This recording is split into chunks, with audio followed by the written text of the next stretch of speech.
संदेश खाली मामले में सियासत अब गर्मा गई है। कलकत्ता हाईकोर्ट के आदेश के बावजूद शाहजहां शेख की कस्टडी सीबीआई को नहीं मिली। सीबीआई की टीम शाहजहां शेख को लेने संदेश खाली पहुंची थी, लेकिन पश्चिम बंगाल सीआईडी ने उन्हें शाहजहां शेख को सौंपने से इनकार कर दिया। सीआईडी का कहना है कि राज्य सरकार सुप्रीम कोर्ट गई है, ऐसे में वो निर्देश का इंतजार कर रहे हैं। उधर सुप्रीम कोर्ट ने बंगाल सरकार को इस मामले में फौरी राहत देने से इनकार करते हुए कहा है कि तत्काल सुनवाई नहीं कर सकते और इस केस में बंगाल सरकार सामान्य कानूनी तरीके ही अपनाए। आपको बता दें कि ईडी ने शाहजहां शेख और उसके सहयोगियों की 12 करोड़ से ज्यादा की संपत्ति को जब्त किया है। शाहजहां शेख के खिलाफ ईडी टीम पर हमला करने, जमीन पर अवैध कब्जे और महिलाओं से बदसलूकी, यौन शोषण जैसे गंभीर आरोप लगे हैं।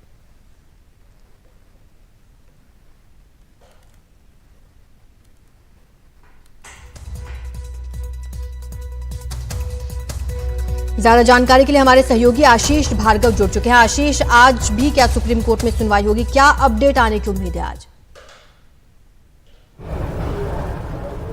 जी देखिए, पश्चिम बंगाल सरकार ने देर रात सुप्रीम कोर्ट में पिटीशन दाखिल कर दी है। सुबह वो जल्द सुनवाई की मांग एक बार फिर कर सकते हैं। प्रक्रिया पूरी करने में वो लगे हुए हैं। पश्चिम बंगाल सरकार ने सुप्रीम कोर्ट में कहा कि अंतरिम रोक, एक पक्षीय रोक लगाई जाए, बिना दूसरे पक्ष के सुने हुए हाईकोर्ट के इस फैसले पर रोक लगाई जाए। ये हाईकोर्ट ने जो फैसला दिया है वो उसके अधिकारों का हनन है, क्योंकि उसे वक्त नहीं दिया गया। तुरंत 4:30 बजे शाम का वक्त दिया कि पूरा केस जो है वो हैंडओवर सीबीआई के कर दिया जाए। ये उसके अधिकारों का उल्लंघन है। जो संविधान ने उसे अपील करने का, उस आदेश के जो अधिकार दिया है उसके ये खिलाफ है और ये एक तरीके से संघवाद के भी खिलाफ है। उन्होंने ये भी कहा है कि जो हाई कोर्ट ने कहा है वो पूरी तरह निष्कर्ष ठीक नहीं हो सकता है, क्योंकि पूरी बात दोनों पक्षों की विस्तृत मेरिट पर सुनवाई नहीं हुई है। और ये कहना कि राज्य पुलिस की जांच सही नहीं है, ये भी ठीक नहीं है, ये उन्होंने कहा है। और साथ ही साथ कहा है कि ये जो मामला है इसमें उसका फिलहाल रोक इस पर लगाई जाए और किसी भी तरीके से,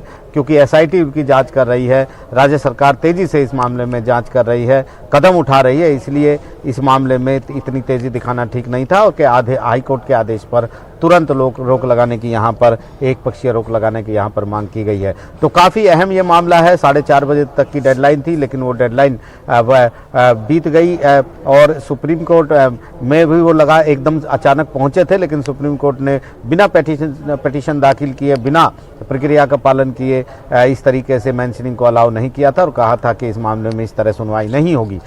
तो एक तरफ पश्चिम बंगाल की जो ममता सरकार है उस पर काफ़ी दबाव इस समय है, क्योंकि एक तरफ उसका मामला हाईकोर्ट की अवमानना की तरफ बढ़ रहा है और दूसरी तरफ उसके सामने चुनौती ये है कि जल्द से जल्द इस मामले को सूचीबद्ध करवा के सुप्रीम कोर्ट में मेंशन करके इस पर सुनवाई करके वो हाईकोर्ट के आदेश पर रोक के स्टे के आदेश ले, क्योंकि हाईकोर्ट के फैसले की डेडलाइन बीत जाने के बावजूद जिस तरीके से कस्टडी शाहजहां शेख की नहीं दी गई, केस हैंडओवर पूरी तरीके से नहीं हुआ, वो कहीं ना कहीं अवमानना का तो केस है, लेकिन उसकी जो बंगाल सरकार है उसकी तमाम उम्मीदें जो हैं वो सुप्रीम कोर्ट पर टिकी हुई हैं। जी।